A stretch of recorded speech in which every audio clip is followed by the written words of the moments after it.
দর্শক, সিমের বিচি মাটিতে রোপণ করা হলো।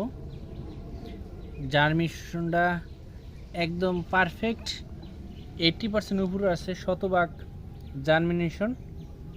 আমি এখান থেকে যেহেতু বৃষ্টির সময় এখান থেকে যে মূল জমি ওখানে নিয়ে এগুলো রোপণ করা হবে আজকে বিকালে। তো আপনারা এভাবে সিমের বিচি বা যে কোনো বিচি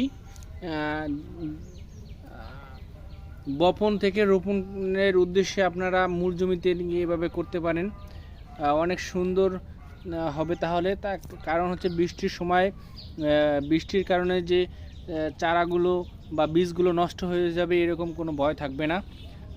এভাবে আপনারা করলে আশা করি আপনারা লাভবান হবেন। ধন্যবাদ।